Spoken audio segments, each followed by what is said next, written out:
వైజాగ్లో దొరికిన పిఎన్ఎస్ గాజీ శిథిలాలు. విషయం ఏంటి అంటే ఈరోజు ఒక న్యూస్ వైరల్ అవుతోంది. 1971 యుద్ధ సమయంలో పాకిస్తాన్ యొక్క డీజిల్ ఎలక్ట్రిక్ సబ్మరైన్ షిప్ అయిన పిఎన్ఎస్ గాజీను మన విశాఖపట్నం సముద్ర తీరాన ఇండియన్ నేవీ యొక్క ఐఎన్ఎస్ రాజ్పూత్ ఒకప్పుడు ధ్వంసం చేసిన విషయం మనందరికీ తెలుసు. ఇప్పుడు పిఎన్ఎస్ గాజీ యొక్క వ్రెక్కేజ్ అంటే శిథిలాలు, గాజీ యొక్క డ్యామేజ్డ్ పార్ట్స్ను ఇండియన్ నేవీ ఈరోజు గుర్తించడం జరిగింది. ఈ రోజు వరకు పాకిస్తాన్ మరియు పాకిస్తాన్కు సపోర్ట్ చేసే మేధావులు పిఎన్ఎస్ గాజీను భారత నేవీ ధ్వంసం చేసింది అనే విషయాన్ని ఒప్పుకోరు. కొంతమంది గాజీ తప్పిపోయింది అంటారు. కొంతమంది పాకిస్తానీలు అసలు పిఎన్ఎస్ గాజీను మేము వాడనే లేదు అంటారు. ఈ ఇష్యూను పిఎన్ఎస్ గాజీ మిస్టరీ అని కూడా పిలుస్తారు. బట్ ఈరోజు వైజాగ్ సముద్ర తీరాన శిథిలాలు కనిపించాయి. ఈ శిథిలాలను ఎవరు కనుక్కున్నారు అంటే ఇండియన్ నేవీ కొత్తగా అక్వైర్ చేసిన డీప్ సబ్మర్జెన్స్ రెస్క్యూ వెహికల్ అనే వెహికల్ కనుక్కుంది. ఈ వెహికల్ సముద్రం యొక్క 600 నుండి 500 మీటర్ల లోతు వరకు వెళ్ళి రెస్క్యూ చేసే వాహనం. సో ఈ వాహనం సముద్రంలో సెర్చ్ చేస్తుండగా 100 మీటర్ల లోతులో గాజీ శిథిలాలు కనబడ్డాయి. అయితే మన ఇండియన్ నేవీ ఆ శిథిలాలను టచ్ చేయలేదు. ఎందుకు టచ్ చేయలేదు అంటే గాజీతో పాటు లోపల ఉన్న 11 మంది పాకిస్తాన్ ఆఫీసర్లు మరియు 82 మంది సైలర్స్ చనిపోయారు. కాబట్టి సైనికుల మీద గౌరవంతో ఇండియన్ నేవీ ఆ శిథిలాలను అక్కడే అలాగే వదిలేసింది. అసలు పిఎన్ఎస్ గాజీ ఎలా ధ్వంసమైంది అనే విషయాలు మ్యాప్స్ ద్వారా ఒక సగటు మనిషి కూడా అర్థమయ్యే విధంగా చెప్తా.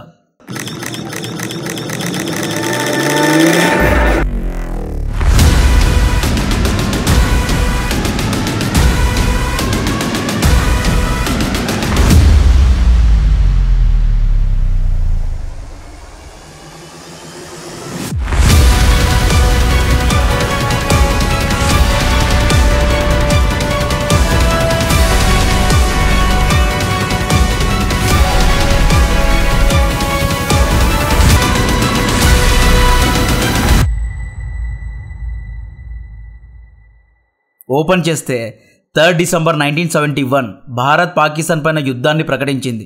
ఈ యుద్ధానికి కారణం ఇక్కడ కనిపిస్తున్న ఈస్ట్ పాకిస్తాన్ అనే ప్రదేశం. ఈ ఈస్ట్ పాకిస్తాన్నే ఇప్పుడు బంగ్లాదేశ్ అని పిలుస్తారు. 1971 కంటే ముందు ఈస్ట్ పాకిస్తాన్ అనేది పాకిస్తాన్లో భాగంగా ఉండేది. లాంగ్ స్టోరీ షార్ట్ అన్నట్లు బెంగాలీ ప్రజలు పాక్ నుండి ఫ్రీడమ్ కోరుకున్నారు. మీకు ఫ్రీడమ్ని మేము తెప్పిస్తాము అని ఇండియన్ ఆర్మీ బెంగాలీ ప్రజలకు సపోర్ట్ చేసింది. ఇది ఈస్ట్ పాకిస్తాన్. ఇక్కడ యుద్ధం జరుగుతోంది. ఈస్ట్ పాకిస్తాన్లో ఉన్న పాక్ ఆర్మీకు ఫుడ్, మిలిటరీ సప్లైస్, ఆమ్యునేషన్స్ను సప్లై చేయాలి అంటే సముద్ర మార్గం గుండానే సప్లై చేయాలి. బై ఎయిర్ సప్లై చేయలేము. ఎందుకు అంటే వెస్ట్ పాకిస్తాన్ నుండి ఈస్ట్ పాకిస్తాన్కు వెళ్ళాలి అంటే ఇండియన్ ఎయిర్ స్పేస్ పై నుండే వెళ్ళాలి. ఇండియన్ ఎయిర్ స్పేస్లో పాక్ ఎయిర్ క్రాఫ్ట్స్ వెళ్తే ఇండియన్ ఎయిర్ ఫోర్స్ పిట్టల్ని ధ్వంసం చేసినట్లు ధ్వంసం చేస్తుంది. కాబట్టి సముద్ర మార్గం గుండా ఇలా కరాచీ నుండి బే ఆఫ్ బెంగాల్ గుండా ఈస్ట్ పాకిస్తాన్ యొక్క చిట్టగాంగ్ వరకు వెళ్ళాలి. పాకిస్తాన్ అనే కాదు, పాకిస్తాన్ ఆర్మీకు సహాయం చేయాలి అనుకున్న యుఎస్, యూకే నేవీ కూడా బే ఆఫ్ బెంగాల్ గుండానే రావాలి. వేరే ఆప్షనే లేదు.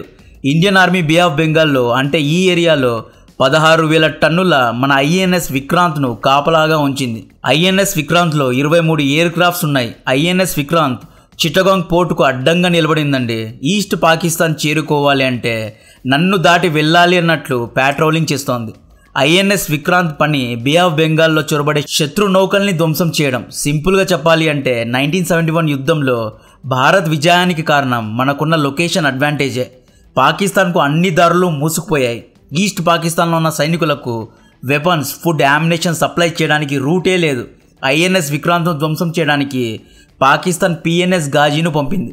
పిఎన్ఎస్ గాజీ అనేది ఒక జలాంతర్గామి అంటే సముద్రం లోపల నుండి వెళ్ళే ఒక యుద్ధ నౌక.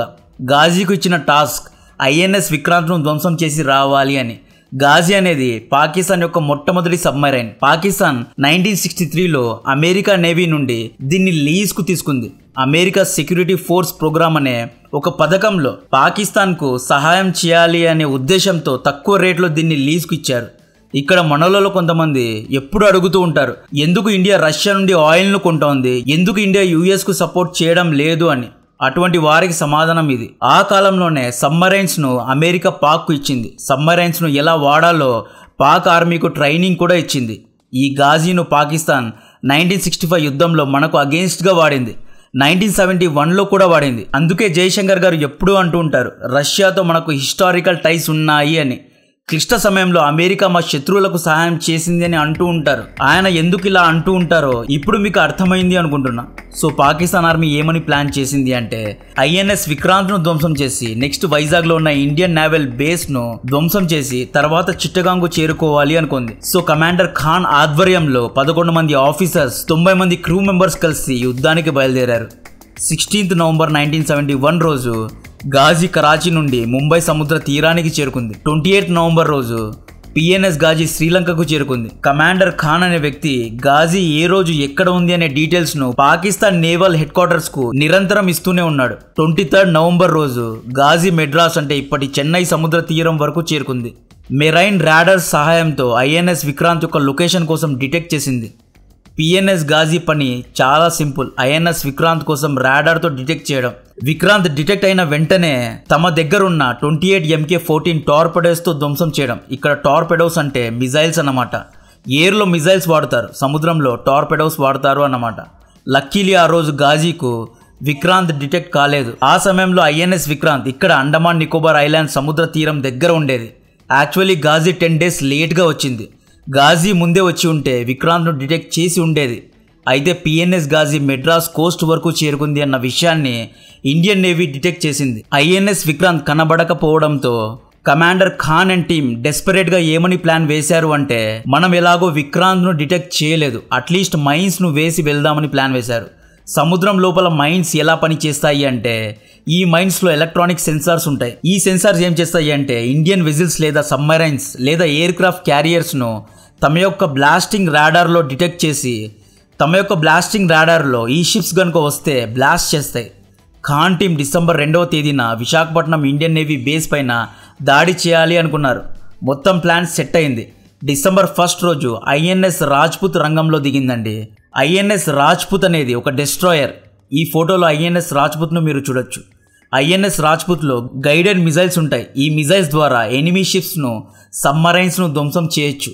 ఇది ఎలా పనిచేస్తుందో సింపుల్గా చెప్తా. ఈ డెస్ట్రాయర్ యొక్క రేంజ్లో ఎనిమీ షిప్ కనుక డిటెక్ట్ అయితే దీని లోపల ఉన్న మిజైల్ గైడెడ్ సిస్టమ్ ఎనిమీ షిప్ను లొకేట్ చేస్తుంది. దీని లోపల ఉన్న మిజైల్స్ ఎనిమీ షిప్స్ను లేదా సబ్మరైన్స్ను ట్రాక్ చేసి ట్రేస్ చేసి డిస్ట్రాయ్ చేస్తుంది. ఇప్పుడు బ్రహ్మోస్ వంటి మిజైల్స్ ను కూడా డెస్ట్రాయర్స్ ద్వారా ఫైర్ చేయొచ్చు. సో ఐఎన్ఎస్ రాజ్పుత్ కు కెప్టెన్ గా ఇందర్ సింగ్ ఉండేవారు. పిఎన్ఎస్ గాజీను కన్ఫ్యూజ్ చేయడానికి ఐఎన్ఎస్ రాజ్పుత్ ను పంపడం జరిగింది. విశాఖపట్నం హార్బర్ లో ఐఎన్ఎస్ రాజ్పుత్ రీఫ్యూల్ చేసుకొని గాజీ కోసం వేటను మొదలుపెట్టింది. డిసెంబర్ 3 రాత్రి ఐఎన్ఎస్ రాజ్పుత్ రాడార్ లో గాజీ చిక్కింది. ఐఎన్ఎస్ రాజ్పుత్ తన స్పీడ్ ను పెంచింది. పిఎన్ఎస్ గాజీ లోపలున్న టీం తమ వైపు ఒక డెస్ట్రాయర్ హై స్పీడ్లో వస్తోంది అని గమనించారు. దీంతో పిఎన్ఎస్ గాజీ తమ యొక్క డెప్త్ను ఇంక్రీజ్ చేసింది, అంటే ఇంకా కిందకు వెళ్ళింది. ఐఎన్ఎస్ రాజ్పుత్ తమ యొక్క 2 డెప్త్ చార్జెస్ను పిఎన్ఎస్ గాజీ వైపు ఫైర్ చేసింది. ఇక్కడ డెప్త్ చార్జెస్ అంటే యాంటీ సబ్మరైన్ వార్ఫేర్ వెపన్స్. దీని యొక్క పని పిఎన్ఎస్ గాజీ వంటి సబ్మరైన్స్ను ధ్వంసం చేయడం. డిసెంబర్ 4 అర్ధరాత్రి 12:15 పెద్ద ఎక్స్ప్లోజన్ సౌండ్ వినిపించింది. ఈ సౌండ్ తర్వాత పిఎన్ఎస్ గాజీ ఎవ్వరికీ కనిపించలేదు. కట్ చేస్తే ఇక్కడ నుండి కాంట్రవర్సీ మొదలవుతుంది. పాకిస్తాన్ 2 వర్షన్స్ చెబుతుంది. మొదటి వర్షన్ పిఎన్ఎస్ గాజీను మేము అసలు బే ఆఫ్ బెంగాల్కే పంపలేదు అంటుంది. రెండో వర్షన్ పాకిస్తానీలు ఏమంటారు అంటే పిఎన్ఎస్ గాజీ తాను వేసిన మైన్స్ ద్వారానే ధ్వంసం అయింది అంటారు. ఐఎన్ఎస్ విక్రాంత్ కోసం గాజీ మైన్స్ ను వేసింది కదా, ఆ మైన్స్ కారణంగా పిఎన్ఎస్ గాజీ అగ్నికి ఆహుతైంది అని పాకిస్తానీలు నమ్ముతారు. బట్ ఇండియన్ నేవీ అఫీషియల్ గా డిక్లేర్ చేసిన విషయం ఏంటి అంటే పిఎన్ఎస్ గాజీ లాంటి US made submarine second world war లో పనిచేసిన షిప్ ను ఇందర్ సింగ్ మలిక్ యొక్క చిన్న డెస్ట్రాయర్ 2 డీప్ చార్జెస్ మిజైల్స్ ద్వారా ధ్వంసం చేసింది.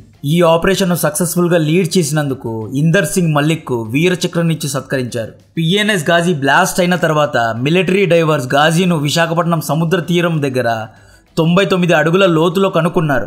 గాజీ యొక్క టోర్పెడో కంపార్ట్మెంట్ అంటే మిజైల్ కంపార్ట్మెంట్ ముక్కలుగా విరిగిపోయింది.